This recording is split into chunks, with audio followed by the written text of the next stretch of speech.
প্ৰথমতে মই সংবাদকৰ্মীলৈ মোৰ ফালৰ পৰা শ্ৰদ্ধা নিবেদিছোঁ। লগতে আজি 5 বহাগ তাৰিখে ঘোঁৰাপাৰা ৰঙালী বিহু সন্মিলনে মই আমন্ত্ৰণ কৰি আনি যি সাংস্কৃতিক শোভাযাত্ৰা মুকলি কৰাৰ কাৰণে দায়িত্ব দিলে তাৰ বাবেও মই তেখেতলৈ ধন্যবাদ জ্ঞাপন কৰিছোঁ।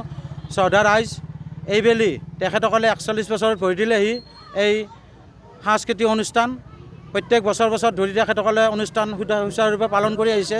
মই জানিব পৰা মতে আজিও তেখেতসকলে দিনে ৰাতিৰ ভিতৰত তেখেতে বহুকেইটা অনুষ্ঠান হাতত লৈছে। মই জানিব পৰা মতে ৰাতিপুৱা প্ৰথমতে তেখেতসকলে বন্তি প্ৰজ্বলন, বৃক্ষৰোপণ, স্মৃতি দৰ্পণ হৈ গ'ল। তাৰোপৰি এইমাত্ৰ অকণমান আগতে শোভাযাত্ৰা মুকলি কৰা হ'ল আৰু মই আশা ৰাখিছোঁ এই অনুষ্ঠানটো প্ৰত্যেক বছৰ ধৰি যাতে সুচাৰুৰূপে পালন কৰিব পাৰে আৰু লগতে তেখেতসকলৰ মংগল কামনা কৰিছোঁ। আৰু শৃংখলাবদ্ধতা অটুট ৰাখি এই অনুষ্ঠান সকলোৱে যাতে চলাই নিয়ে নিজৰ অনুষ্ঠান বুলি। লগতে এই সময়তে মোৰ অলপমান কথা মনত পৰিছে, আমাৰ ঈশ্বৰ পুত্ৰ জুবিন গাৰ্গ ডাঙৰীয়া নাই যদিও আমাৰ মনত এটা খুঁত ৰৈ গৈছে, মনৰ উৎসাহ উদ্দীপনাখিনি নোহোৱা হৈ গৈছে।